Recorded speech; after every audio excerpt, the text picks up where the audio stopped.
Bienvenue dans l'univers de Noctua, cette chouette venue me transmettre sa vision et sa magie.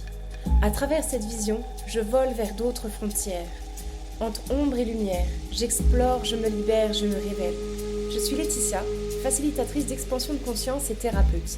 Dans ce podcast, je te partage des méditations, des réflexions, des introspections qui, je l'espère, aideront quiconque souhaite accéder à plus de bien-être, d'amour et de sagesse dans son quotidien. Faisons ce voyage ensemble et déployons-nous dès aujourd'hui.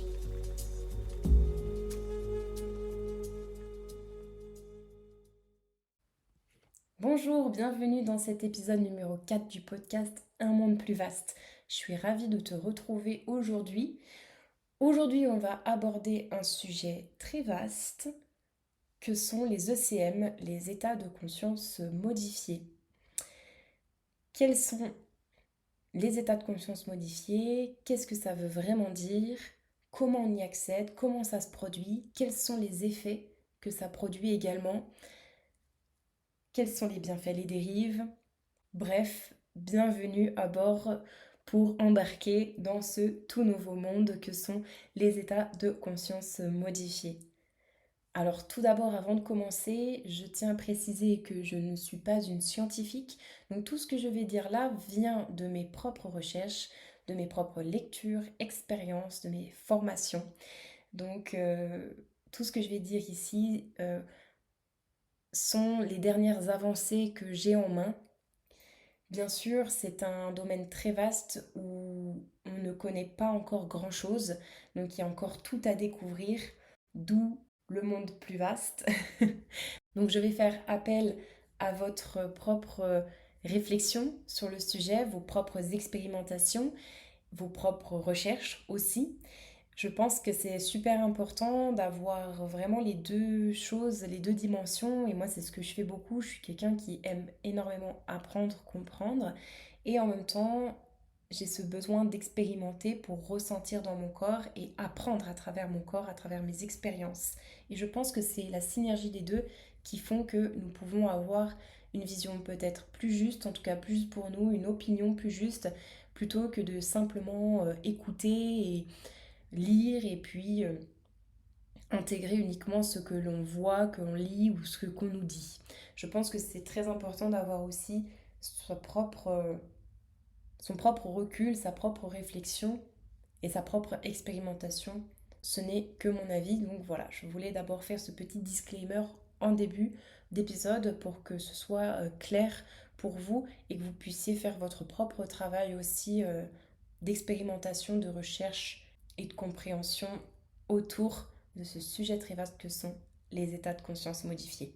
Alors, qu'est-ce que un état de conscience modifié? C'est tout simplement un état mental différent de votre état mental, de votre état de conscience ordinaire. Quand vous êtes dans votre quotidien de tous les jours, vous êtes dans un état de conscience qu'on appelle ordinaire, qui sont câblés sur les ondes bêta. Votre cerveau émet des ondes bêta. Ce sont les ondes qui permettent d'être dans la réflexion, dans l'analyse, dans le quotidien de tous les jours, faire nos activités, etc. À partir du moment où notre cerveau va émettre un autre type d'onde, l'état de conscience se modifie et donc on est en train de vivre un état différent de l'état de conscience ordinaire, donc un état de conscience modifié. Par exemple, vous avez tous et toutes vécu au moins une fois dans votre vie un état de conscience modifié sans avoir rien fait de spécial et sans en avoir peut-être même pris conscience. Par exemple, en étant parti se balader en forêt ou en étant parti se faire masser ou en allant à sa séance de yoga. Vous êtes actuellement dans votre état de conscience ordinaire, je vous donne un exemple très concret.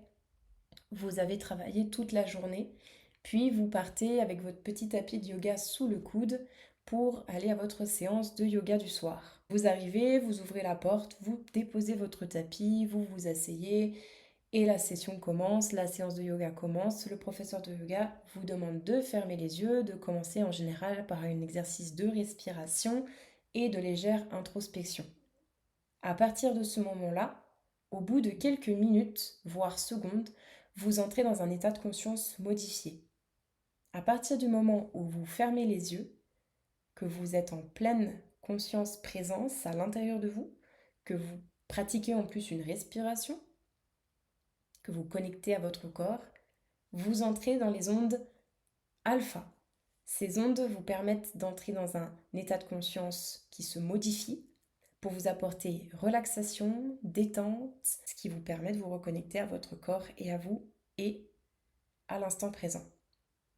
Donc tout le monde a déjà au moins une fois dans sa vie, j'en suis certaine, vécu ça. Que ce soit lors d'un massage ou même d'un moment entre amis, d'un moment au bord de la plage à se détendre, en fermant juste les yeux et en respirant quelques secondes chez soi pour se recentrer, vous vivez à ce moment-là un état de conscience modifié. Lorsque vous allez faire une session par exemple de breathwork ou de kundalini activation, d'hypnose, de transe chamanique, ou que vous prenez de la drogue, ce que je vous conseille pas forcément, mais bon, ça existe aussi, vous allez entrer également dans un état de conscience modifié. Dans ces pratiques-là, nous allons aller encore plus loin que dans des ondes alpha, on va venir dans des ondes θ. Ce sont des ondes encore plus basses qui nous permettent d'ouvrir la porte du subconscient, de l'inconscient, d'avoir accès à de nouvelles informations. À chaque palier en fait d'état de conscience que nous franchissons, chaque niveau de conscience s'ouvre à quelque chose d'encore plus grand, d'encore plus vaste. Il faut comprendre que c'est comme si vous aviez plusieurs couches dans votre monde, dans le monde. Vous avez le monde physique, le monde réel tel que nous le connaissons, que nous le voyons. Et puis, vous avez votre monde intérieur, vous avez un monde que vous n'avez pas conscience dans l'état de conscience ordinaire. Tout ce qui est logé dans votre subconscient, votre inconscient, par exemple, sont des informations dont vous n'avez pas accès. Vous n'avez pas accès quand vous êtes ici en train de parler, en train de travailler. Ce sont vraiment des informations que vous n'aurez pas accès.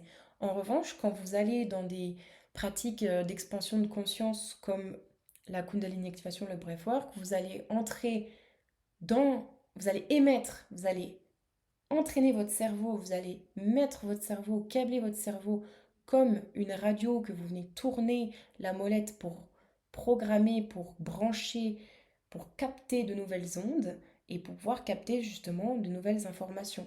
C'est comme si vous régliez votre radio intérieure, qui est votre cerveau, pour venir capter tout simplement les informations. Donc vous avez une antenne à l'intérieur de vous que tout simplement on ne vous a pas forcément appris. Quand je dis vous, c'est nous tous en général, qu'on ne nous a pas appris à régler, à utiliser de la bonne façon, voire à utiliser tout court. Donc à travers les exemples que je vous ai donnés, vous pouvez voir que en fait on accède à ces états de conscience modifiés grâce à nos ondes cérébrales, grâce à des pratiques qui nous permettent de modifier à l'intérieur de notre corps certains paramètres qui vont permettre de se câbler sur cette nouvelle réalité, sur ces nouvelles perceptions. Je suis en train de lire justement un bouquin en ce moment que je vous partage le titre Pourquoi Dieu ne disparaîtra pas. Donc c'est un livre qui parle de neurosciences et d'expériences religieuses. C'est de Andrew Newberg et de Eugène Akili. Et c'est super intéressant parce que dans ce livre, il parle justement de la perception, j'en suis qu'au début, donc je parle que du début, mais il parle justement des connexions différentes qui vont pouvoir se produire dans notre cerveau, qui vont faire que nous avons une perception différente, notamment que nous avons une perception différente de l'espace qui nous entoure, que d'un coup l'espace devient différent, plus grand que celui que nous avons dans notre réalité de tous les jours, par exemple. C'est super intéressant parce qu'on se rend compte que grâce à la pratique des états de conscience modifiés, on accède à un autre rapport à nous-mêmes, au monde, à soi, à son corps, à son identité. On accède vraiment à des informations qu'on n'a pas en temps normal. Et tout ça nous permet en fait tout simplement quoi? Accéder à une meilleure connaissance de nous-mêmes, nous permet d'accéder à un sentiment d'amour inconditionnel et d'unicité avec le monde qui nous entoure. Et il nous permet de nous libérer surtout et avant tout, puisque c'est le but premier des états de conscience, en tout cas des pratiques qui permettent d'aller dans les ondes θ, dans les états de conscience modifiés tels que le breathwork, les kundalini activation, ou l'hypnose ou les trans chamaniques. permettent de libérer tout ce qu'il y a à libérer et de nettoyer tout ce qu'il y a à nettoyer dans notre corps, dans notre esprit. Ce sont des pratiques qui nous permettent de faire le vide, qui nous permettent d'aller vers le renouveau, qui nous permettent de reprendre notre pouvoir personnel, de reprendre confiance en nous, de nous réaligner et de permettre au corps aussi de se nettoyer, de se libérer de tout ce qui est cristallisé dans ses cellules, de tout ce qui est stagnant, de tout ce qui nous entrave, car au bout d'un moment, quand on a stocké beaucoup trop d'émotions, de traumas, petits ou grands, d'énergie, soit parler plutôt d'énergie négative, parce que c'est surtout celle-là qu'on veut se débarrasser, mais même parfois les positives, on a besoin de refaire une remise à zéro pour pouvoir avancer. C'est ce que permet les états de conscience modifiés, puisque on va avoir accès à ces informations-là. Qu'en temps normal, on n'a pas. Donc on accumule, on fait pas attention, on fait notre petite vie, notre petit train-train quotidien, et puis d'un coup, on se rend compte qu'on est de plus en plus malade, qu'on est de plus en plus stressé, qu'on est de plus en plus anxieux. Dans les états de conscience modifiés, quand on pratique, on va pouvoir avoir accès à ces informations et ça va nous permettre de pouvoir tout simplement libérer notre pouvoir créateur, ça va pouvoir nous permettre d'avancer, d'évoluer dans notre quotidien. Donc c'est là l'utilité publique, finalement, à mon sens, de ces pratiques et de ces connaissances sur les états de conscience modifiés. Alors vous vous êtes sûrement déjà demandé quelle est la différence justement avec les maladies mentales. Donc c'est super intéressant parce qu'aujourd'hui, de nombreux scientifiques et de nombreuses personnes du domaine médical, du corps médical, s'intéressent et font des recherches pour aider les personnes qui ont des maladies mentales telles que la schizophrénie, des troubles bipolaires, etc., des troubles de la personnalité. Ces personnes-là font des recherches pour pouvoir introduire les états de conscience modifiés dans la thérapie avec des personnes qui ont ce genre de troubles mentaux. La grosse différence, c'est la différence en fait qu'il y a entre une pratique d'état de conscience modifié auto-induite, volontaire, qui ont des maladies mentales, c'est que, comme je viens de le dire, on vient auto-induire volontairement ces états de conscience modifiés. Tandis que quand on a un trouble mental, comme son nom l'indique, c'est une maladie, on ne vient pas, on l'a en fait. On l'a et on ne peut pas vraiment s'en défaire. C'est pas un état transitoire. Ce n'est pas un état transitoire. Tandis que nous, dans nos pratiques d'état de conscience modifié, c'est un état transitoire. On vient dans cet état de conscience modifié, puis on en ressort. On en ressort et on intègre dans notre vie les enseignements, tout ce qu'on a appris, tout ce qu'on a vécu, et on fait en sorte d'avoir une grosse période d'intégration pour pouvoir intégrer dans notre vie les bienfaits et les enseignements vécus. Quelqu'un qui va avoir cette maladie mentale subit ces états-là et ce ne sont pas des états qui sont transitoires, ce sont des états qui vont être présents tout le temps ou qui vont venir et partir sans qu'il ait forcément peut-être de contrôle dessus. Si vous faites partie de ces personnes-là qui sont malheureusement refusées lors des sessions que nous organisons en tant que facilitateurs, parce que nous ne sommes pas psychiatres et nous ne sommes pas médecins, euh, je vous encourage à vous renseigner pour vous tourner vers des spécialistes qui vont avoir cette double casquette de médecin, de psychiatre et de renseigner sur les états de conscience modifiés. Je vous encourage vraiment à faire cette recherche-là et de vous entourer de personnes si c'est quelque chose qui vous semble judicieux pour pouvoir vous aider, vous accompagner, car aujourd'hui, des études comme le font la Trans Research Institute de Corinne Sombrin, par exemple, font réellement un travail avec les maladies mentales, font un travail avec les états de conscience modifiés. Donc c'est super intéressant. Moi, c'est pas malheureusement dans mon corps de compétences et de métiers, mais je vous encourage vivement à aller vous rapprocher de personnes dont c'est les compétences, ça pourrait changer les choses. Alors, j'aimerais vous parler également des dérives parce qu'il me semble important d'aborder aussi ce sujet-là.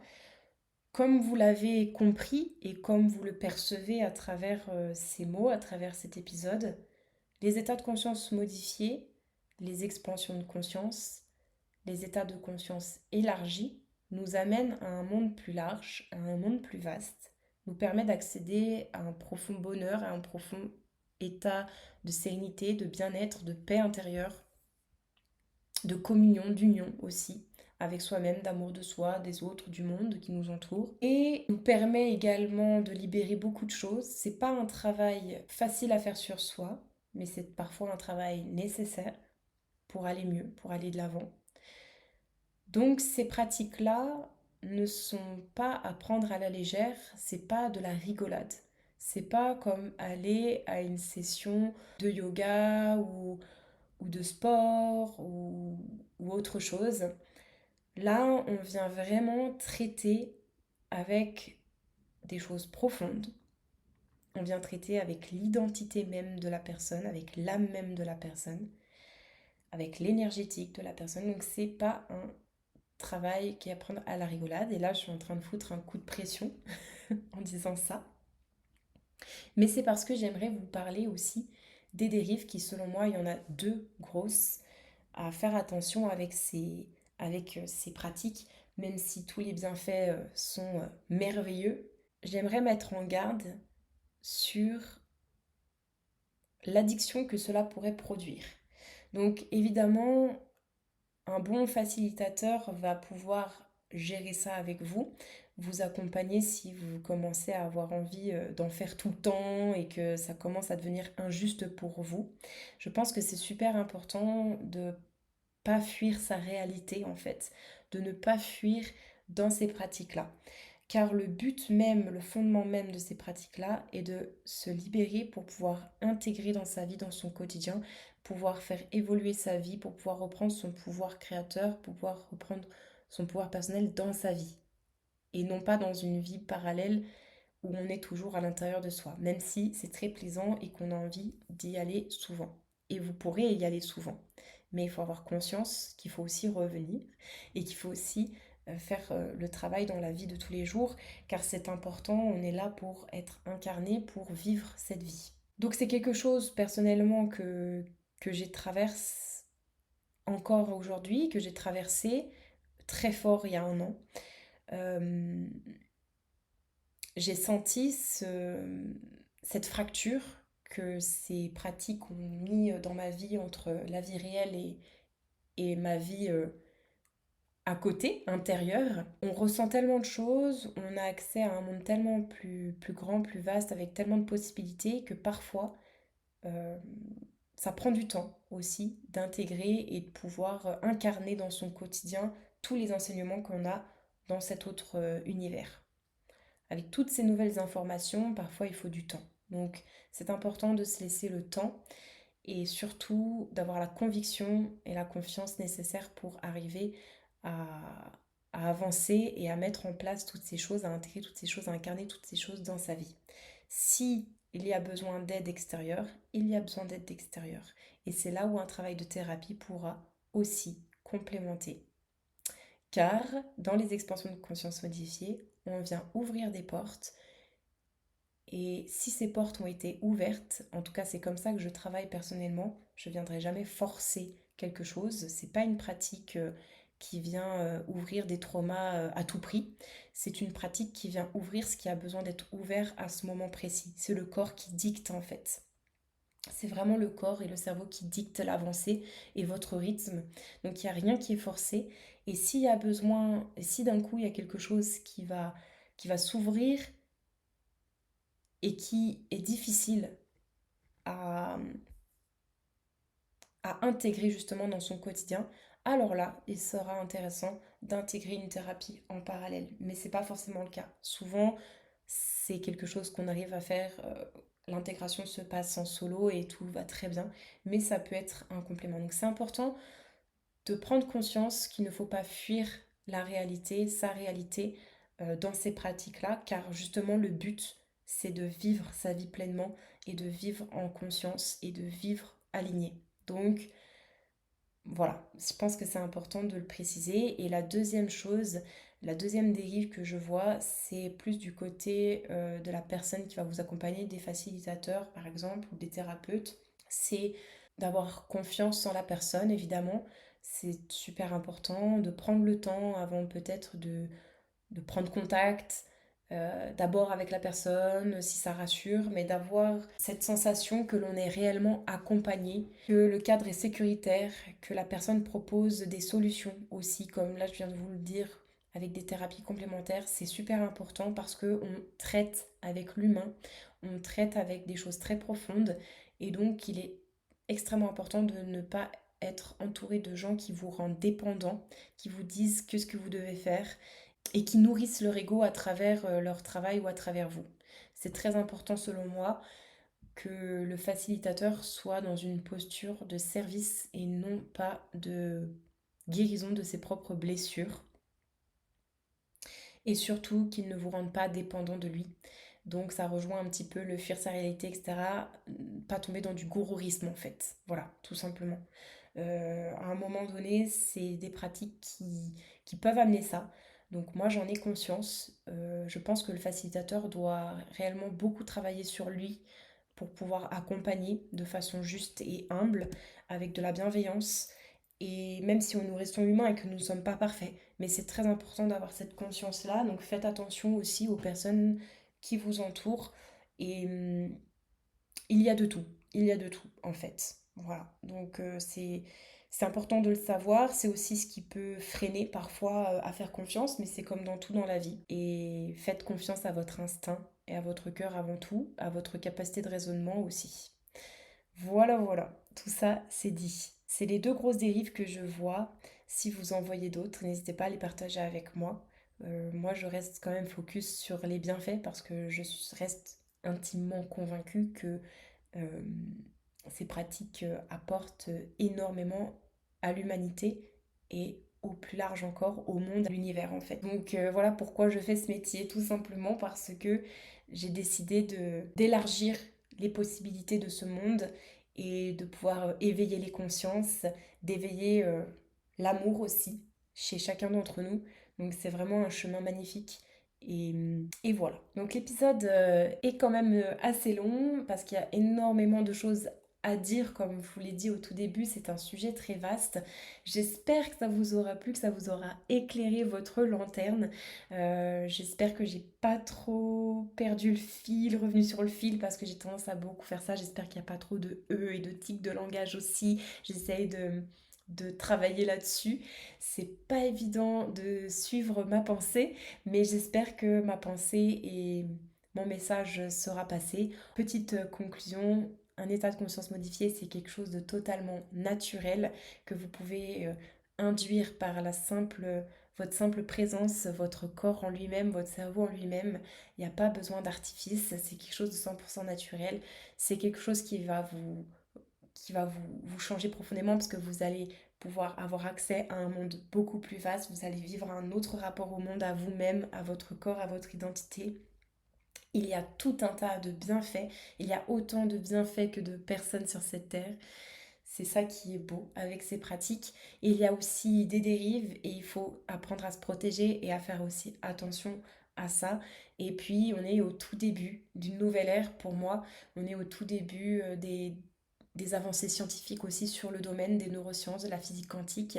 On est au tout début de ces recherches, de ces avancées-là. Donc on est en pleine expansion. Pour moi, on est en train d'éveiller des nouvelles choses, que ce soit sur le plan spirituel et sur le plan scientifique. Pour moi, les deux s'entremêlent et plus nous avancerons, je pense que plus nous aurons des réponses aussi, mais je pense également que nous n'aurons pas toutes les réponses, en tout cas de nous, de notre vivant, nous n'aurons pas toutes les réponses, donc il est important de faire aussi l'expérimentation par soi-même, de faire ses recherches, comme je vous le disais en début d'épisode, et d'expérimenter, de vous faire votre propre opinion, de vous faire vos propres bagages, vos propres réflexions, vos propres ressentis.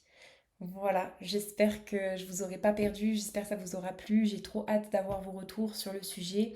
Si vous avez des questions qui seraient venues durant l'épisode, n'hésitez pas à me les partager car je pourrais peut-être y répondre soit sur la page Insta de Noctua Experience, soit directement dans un autre podcast si j'estime que ça pourrait faire un épisode complémentaire qui serait plus pointilleux, enfin qui va un peu plus en profondeur sur tel sujet. Ça peut être intéressant, donc n'hésitez pas à me partager vos questions qui subsistent ou qui se seraient révélées durant l'épisode. Et puis nous, on va se retrouver pour justement des sessions d'expansion de conscience en juin. Donc vous allez tout retrouver sur la page Insta et en description de ce podcast pour pouvoir vous inscrire. Si vous êtes proche de Genève, n'hésitez surtout pas à venir. Je vous accueille avec immense joie, plaisir, bienveillance dans ce chemin et dans ce voyage-là. Et nous, on va se retrouver très prochainement pour un autre épisode dans 2 semaines. Je vous remercie vraiment beaucoup avec le cœur pour votre écoute et je vous dis à très bientôt. Bisous bisous, je vous embrasse.